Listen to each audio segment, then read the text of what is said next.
am going to get our speaker here because I know the chief has limited time with us today. So, but I am going to bring up Superintendent Dr. Eric Melby to talk about the announcement that's on your table. And then we're going to have some discussion about serving youth in our Bloomington communities. So we'll start with Dr. Melby. Thank you.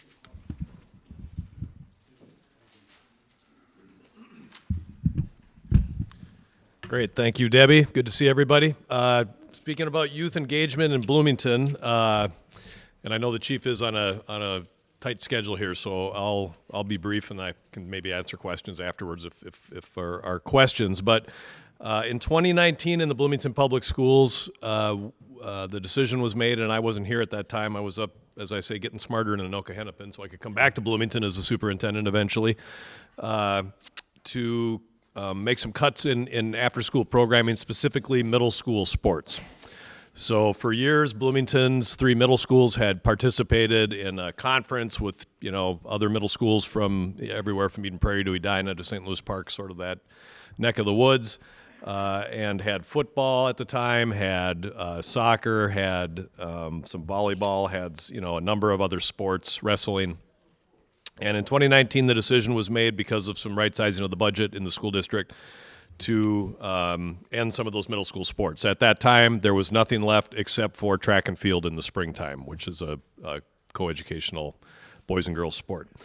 The thinking at the time was it would save money, and that the hope was that through our after-school Galaxy programming, which is a place for middle school kids to go from when school lets out till about 5 or 5:30 when they go home, to have some supervision, that they could do some intramural kind of sports so kids from Valley View Middle could play against kids from Olson Middle eventually, and things like that.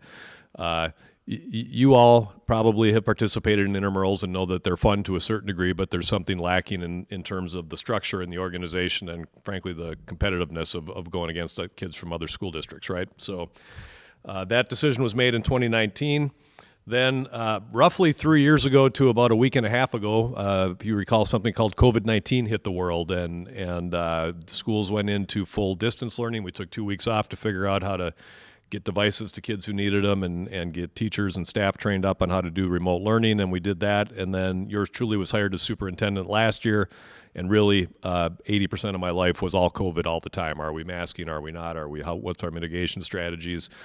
Through all that, it became quite apparent to me and a lot of folks in the district, and I think folks in the community, that kids had lost connections. They had come back, and because they hadn't been interacting with other kids, because they've been staring at their screens for the better part of a year, just human relationships with other middle school students in particular could be difficult. How do we get along? How do we resolve conflicts? How do we learn to be good teammates to each other, and things like that? So, and then as it would happen, we were getting a new police chief in Bloomington, and I was privileged to be part of one of the interview rounds with the hiring of the chief, and Chief Hodges got hired, Dr. Hodges, and he's a man of his word, because one of the first things he said was, if I get hired, my first meeting is going to be with the superintendent of schools. And guess what? His first meeting was with the superintendent of schools, and part of our getting to know each other in conversation, we admired the sad fact that kids were having a tough time relating to each other and behaving, and having good, well-structured after-school activities to keep kids engaged in positive activities was an important thing to look at. So I had conversations with a number of people about that, including some folks here in Rotary, and lo and behold, we got a very generous donation to come through the Rotary Foundation for $50,000 specifically to help restart some middle school sports. Took that foundation donation, combined it with you've heard of ESSER funds, the pandemic-related funds that school districts received. And we're able to come back to the board last month and make a recommendation and have the board approve to bring back middle school boys and girls soccer in the fall, wrestling, which is a co-ed sport, in the winter time, and then we're going to study volleyball. We're going to see how this goes. We're using that money to. It takes about $70,000 a year to bring back those sports, and so we're hiring coaches. We've already got ourselves into a conference to play other school districts. equipment, referees. There's a lot of organizational, sort of logistical things, even though it's only been gone for a few years, that had to be revived and come back. And so we're gonna see how this goes. We're starting next fall. We will keep some metrics on our engagement and our enrollment, how families and students perceive that, and if we have opportunities to bring back other sports. Volleyball's one that's hanging out there. You might say, why not basketball, Eric? Part of basketball we never had because of our gym space and our configurations. It just doesn't work out. But we will continue to study, and we think it's a good thing to have middle school kids engaged in after-school activities, sports being one of those activities. So I'm happy to report that thanks to this club members' generosity, thanks to some ESSER funding, and then we will build a budget moving forward so that we're not reliant on one-time money moving it forward. I was also told, because I'm a new I can't say that anymore, but I'm almost a new superintendent, that once things get taken away in a school district, they never come back. And I said, well, that's a dumb saying. Why wouldn't we bring it back if we can? We can, and kids need it. If it's good for kids and we can do it, let's do it. So we did it. So thanks to Chief Hodges for the conversation. Thanks to the Bloomington Noon Rotary for the generous foundation donation to get it going. And I'll keep you apprised as we move forward with it. Eldon.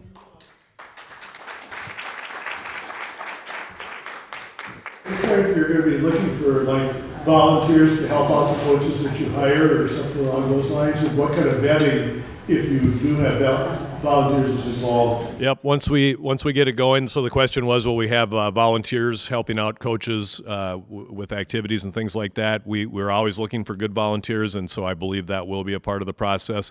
We have, through something called our Volunteer Connection, a whole background check process to make sure folks are cleared to work with our youth in Bloomington, and so we would. I'll be able to share more information on what that looks like once we get up and running here. Good question. All right, thank you, everybody.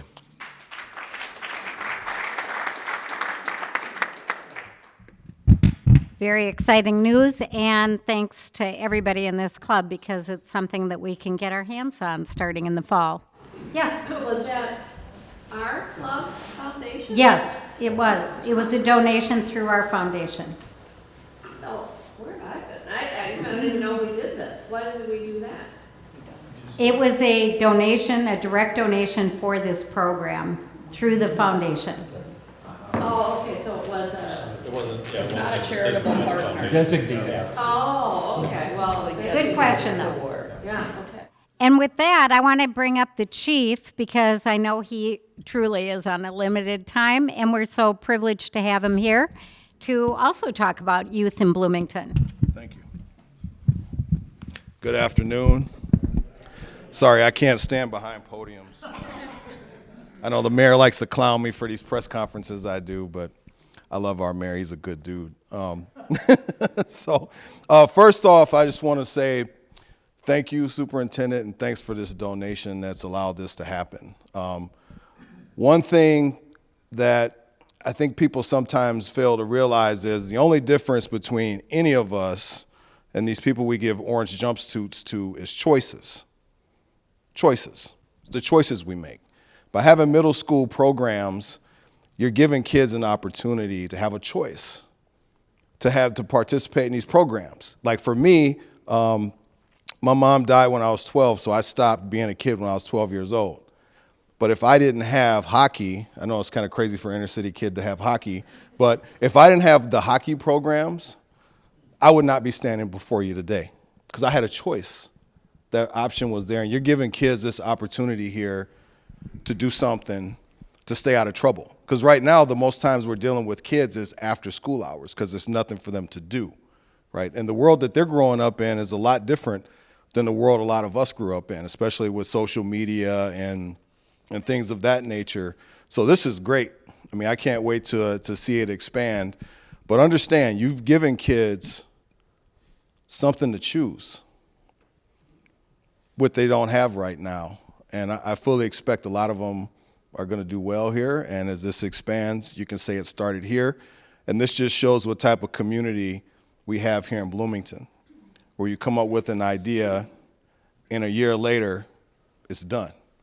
There's not too many communities that can say that, so we're blessed and fortunate to be able to do that here. And again, I just really want to thank people for donating to this so we can give kids choices. And I'm going to repeat what I said, and I tell my cops this all the time. The only difference between those of us who don't get orange jumpsuits and those who do is choices. We are no better people than them. Judgment does not belong to any of us, but giving people a choice, an option to play these sports at least gives them something to do. And when you invest in your youth, we all know when harvest time comes, you get a better harvest when you put investment in versus when you don't. So with that, any questions? I think that's all I was supposed to talk about today, right?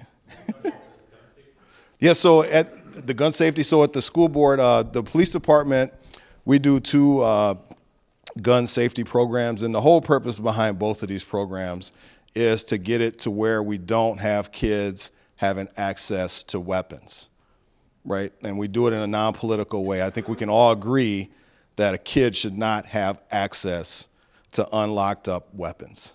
And that's one of the things that both of our programs focus on. The police department, we do have gun locks available to folks. So if you want to come get a gun lock, we do have gun locks available. And the analogy I use is this. If you would never buy a goldfish without buying a bowl. So if you're going to buy a gun, buy safe, right? And even as chief of police, when I go home, if my gun is not on me, I put it in the safe because I got 2 young kids, 11 and 8. Now, do I teach my kids how to deal with guns? Yes, I do, but I'm not leaving my guns out for them to be able to have access to. So these 2 programs both teach and have resources available to people to allow you to keep your kids safe from weapons. And again, if anybody needs any gun locks, we have those available at the police department for you. And I would just encourage you, again, to limit access of weapons to kids. And if you're not dealing with your weapon, please secure it in a manner that you only have control over it. That's the minimum we can ask here. I imagine that this program becomes even more important that you have discussions with others, or maybe it's too early, but it wasn't in the paper this morning about the Supreme Court or Federal District Court decision extending the right to bear arms, if you want to say, without checks, to 18 to 21-year-olds. That's going to complicate things and make this program that you have on guns, locks, and stuff even more important, I would assume. Yeah, so the Supreme Court, I think it was a federal judge, had recently ruled, because in Minnesota, to open carry a weapon, you previously had to be 21 years of old. 21 years of, I can't speak today, 21 years old. So the court decided that basically now you can be 18, which is the legal age to be an adult. So if you're 18 years old, you're still considered an adult. So I mean, we're still looking at the 17 and below, and primarily the young kids. I mean, you know, a 3-year-old doesn't understand what they're grabbing, and we've had plenty of tragedies around the state and around the country where 3-year-olds have gotten weapons and, you know, accidentally shot their brothers and sisters or themselves. So lock your guns up. I mean, the police department's role isn't to say, you know, who can have guns or anything like that. It's just simple message, lock your guns up. Yes, sir. Well, and this is all great, and I think that any responsible gun owner either has a safe or the lock on it. There is a program that's sponsored by the Minnesota Department of Natural Resources, firearm safety for youth. You can be 11 years old to enroll in the program and take it, but you won't get your firearm safety certificate until your 12th birthday. And I say this because I've been a Minnesota certified DNR firearm safety instructor for over 20 years now, and I do firearm safety for both youth and adults because adults need to take it too if they haven't taken it. So it's there, it's sponsored by the state of Minnesota Department of Natural Resources, and I would think that police departments everywhere would want to get that out to all the kids in their cities to try to take advantage of this program. It's very inexpensive. It's like $7.50. Thank you. I'll make a little tip here to tie in the choices comment with what John just said. And one of the problems that, as I see it, is the fact that for kids to make choices or for parents to make choices, they need to have some avenue where they learn or exposed to what all those choices are. And we have a lot of people that, unfortunately, I mean, it's not that they don't want to tell their kids or their kids don't want to learn, they just don't know. So I appreciate the heck out of what you guys are doing, because the more we can expose these kids to other kids and other ideas and other concepts, they'll pretty much take it and run with their own once they know what's out there. At least that's my opinion. Thank you. Any other comments, questions? All right, thanks for having us. And again, this is good. I mean, you're going to get some kids participating in sports, and it's fantastic. Do you want to talk real quickly about what the police officers are doing when it comes to youth sports? Oh, you're going to make me give up the trade secrets here. Oh God. So our police officers have been volunteer youth coaches. So last year they did football. I'm not going to say the sport they're currently doing now. So basically when they go do this, they show up not in uniform. So the kids don't know they're cops until like the end of the season, and then they show up in their uniform, and it's kind of that surprise thing for them. So it's really good. One of our officers, Desmond Daniels, has really done a phenomenal job at putting this together. And again, I tell our officers, don't ever let an opportunity go by to talk to a kid, right? And I mean, that's really important for us and police officers, especially in this day and age, is we don't ever pass an opportunity to talk for kids. As chief, if I can carry tattoos in my pockets, our officers can carry tattoos in their pockets too. So I don't give them to adults though. So. Any other questions? All right, and before I leave, I just want to say, tomorrow's actually my 1-year anniversary. I know it's like blown by really quick. But I think, you got a lot of people in this group that serve in these government positions. And I can't underestimate, and I know no one's going to typically defend government employees, but never underestimate what it's like to work in this type of climate. It's different than it was in the past. I mean, everything that people have to deal with, the decisions you make, and especially the superintendent and the city manager. I mean, if I can say anything, just appreciate the work that they do, because leading these agencies in this time is extremely different than it has been in any other times. And we've seen today, we're just having 2 of our university presidents leave. It's a different time, and it takes special people to be in these roles in this time. So I really just commend them in the job that they're doing. So I know nobody has sympathy for government employees, but the work that they do cannot be understated. So, and I thank Emily for being here too. Seriously, if you ever need to get in touch with me, talk to Emily. She runs the police department. So, all right. I just happened to notice on TV the other day that your predecessor is growing a full beard and stuff. And I just wondered if you talked to him, if that's a statement that he's never going back to be a chief again. Oh, yeah, no. Are you talking about Jeff or Mike? You're talking about Jeff. Yeah, Jeff is, he's in the restaurant and chiefing business now. So, yeah, no. Yeah. He's never coming back. Yeah, he's there. No. I think he's like, he's not like Brett Favre or Tom Brady. He's, you ain't going to worry about him. All right, thank y'all.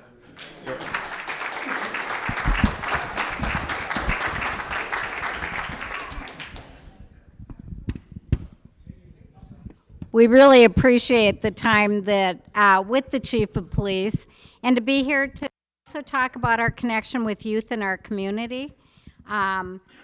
There will be many more opportunities for us to become hands-on in this project going forward, and that's exciting. We've been looking for something that we can do in our own community, and this will be a great way to do it. I'm going to put Eric on the spot for a couple more minutes. If anybody has a question about the school district or our strategic planning process, maybe you want to give an update about that?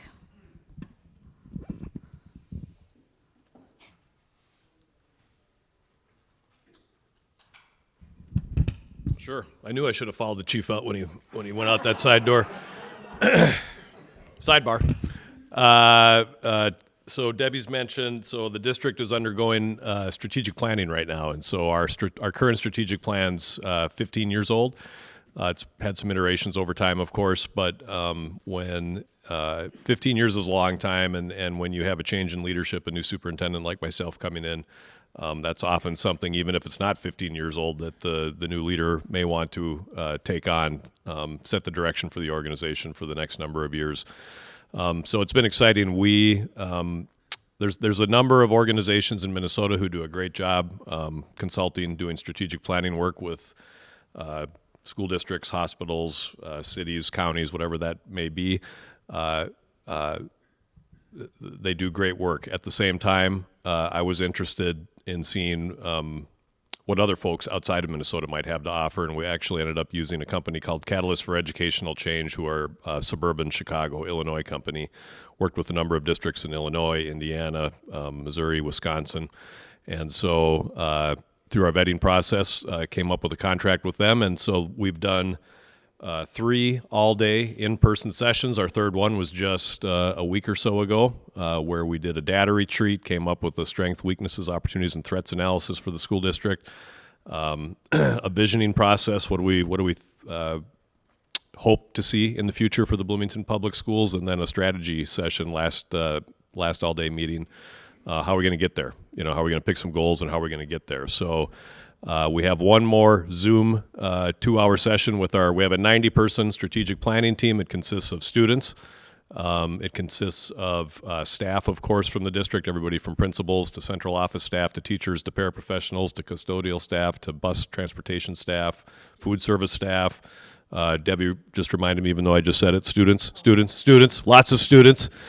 And Frank, and it is interesting in these in-person sessions. There's a student. We have about 10 tables, so 90 people, and there's a student at each table. And the input from those students is just incredible in the process. But along with all the students and school folks, we've got parents, of course, and then we've got community and business leaders from Bloomington in the room. Again, it's very special, I think, to be in Bloomington, where we are the Bloomington School District and the City of Bloomington coterminous boundaries. I mentioned I came from Anoka Hennepin to come back to Bloomington. That's 13 communities, 2 counties. You can imagine all the governmental agencies that you might have to try to coordinate with to pull things off, partner on things. It's unique and special, I think, in Bloomington to have one city, one school district, and such a unique and great community where we've got Mall of America, we've got hospitality industry. I like to brag. I think I'm still right. More hotel rooms in Bloomington than Minneapolis and St. Paul combined.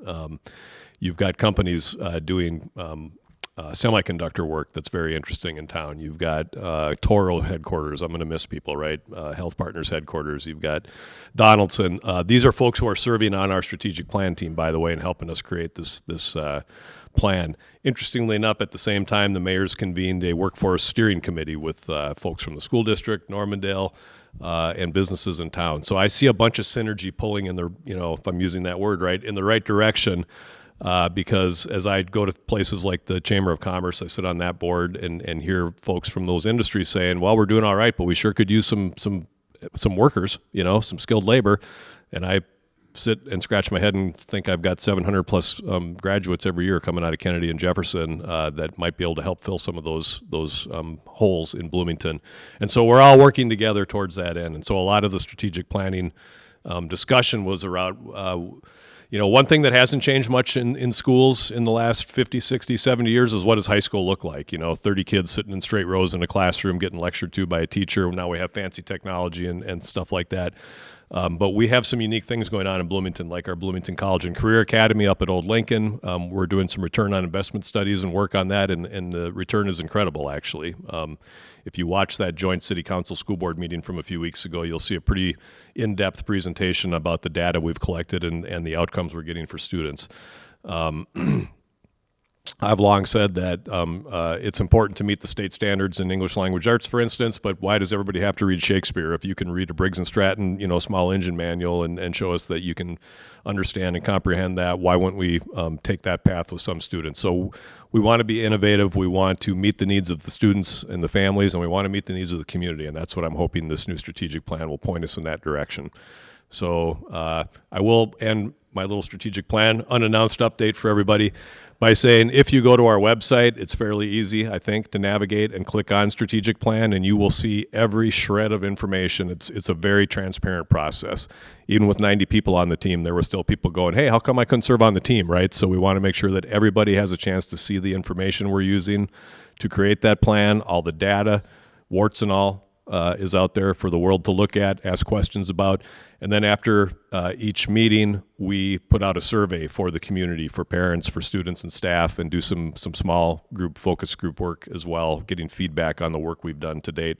There's a survey out right now on the visioning process, and then we'll have some survey work at the very end of the strategic plan as well, because we keep taking all that feedback and iterating, and I can't be more transparent in saying I think it's a very transparent process. All that information is available on our website, and we got folks who can answer questions if people have questions about it.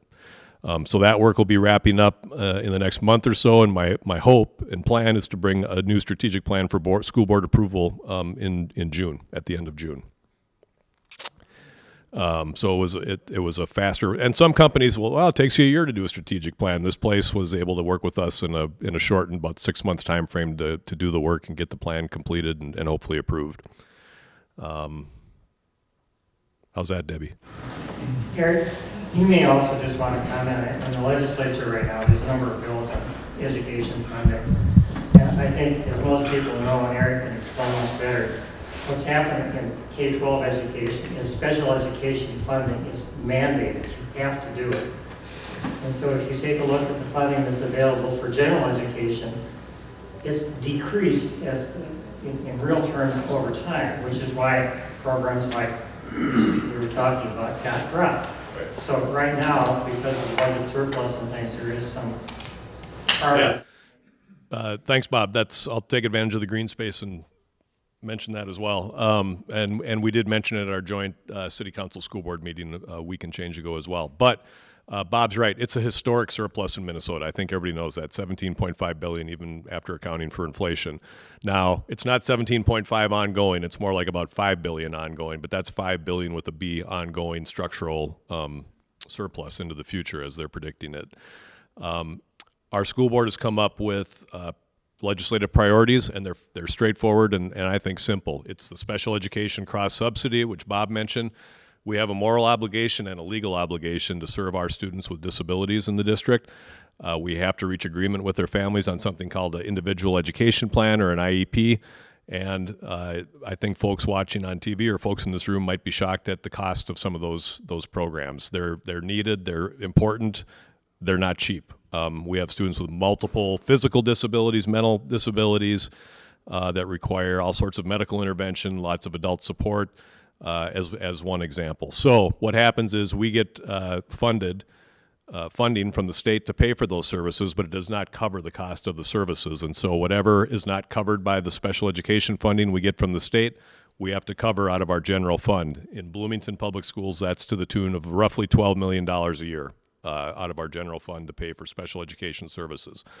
So, being that the legislature has a surplus and it's a unique opportunity, we're advocating strongly that the state covers the cost of special education services.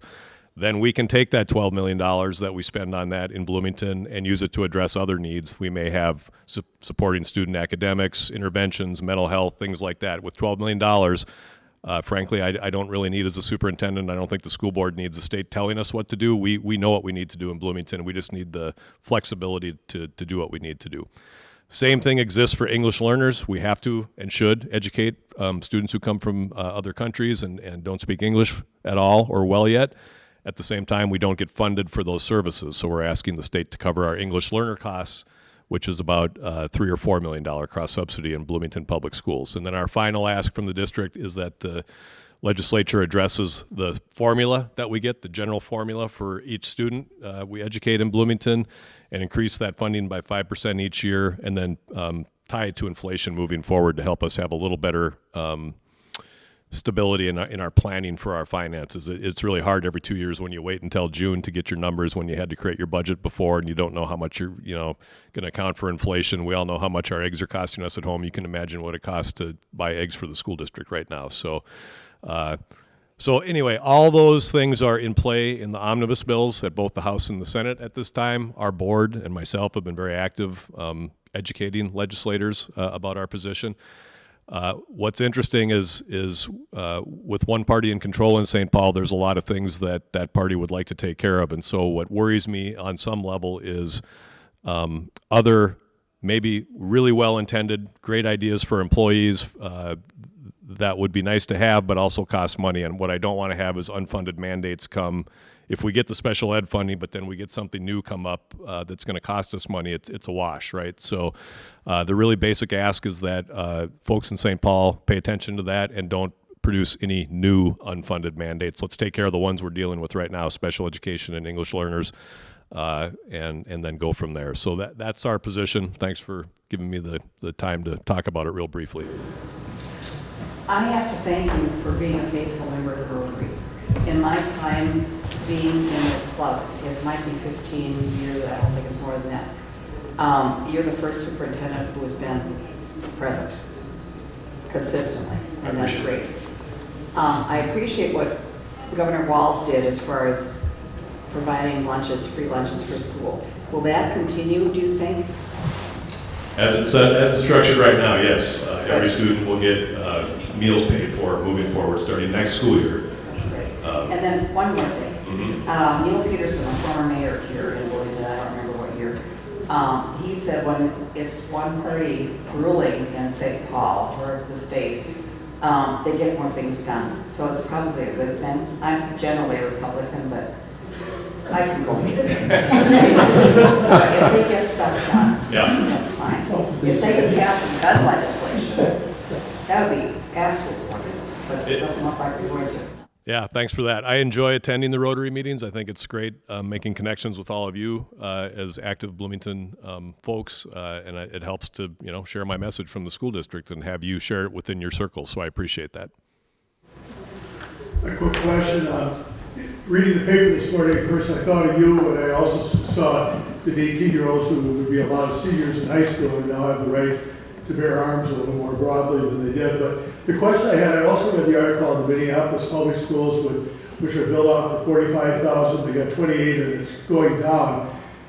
I assume you have a really good set of demographic projections as best as you can as part of the strategic plan. But also, how do you? That's one question. I guess the flip side is, how do you deal if there's some charter schools that come up? I mean, is that kind of a wild card as you do your projections? Yeah, we have all that demographic information, and we do have projections out a number of years for our enrollment, and it's all on that website actually that I was mentioning, the strategic plan website. If you go to the data day, you can dig through and find that stuff. And in terms of charters, yeah, that's always an issue for us. We want to be competitive. We want folks to choose the Bloomington Public Schools. That's part of the reason we're doing a new strategic plan as well, to make sure we're promoting our school district and letting folks understand the benefits of being in the Bloomington Public Schools rather than other choices they might think about making. But Eric, I think Bloomington gets as many or more students than Bloomington loses. Yeah, what Bob's referring to is open enrollment, and that's been around for a long time, where families can make choices to attend a charter or another school district, frankly. They could drive across the 494 here and go to Edina Public Schools if they wanted to. At the end of the day, we gain more students through open enrollment into the Bloomington Public Schools than we lose to other districts. We have a net maybe 200 student gain in that area.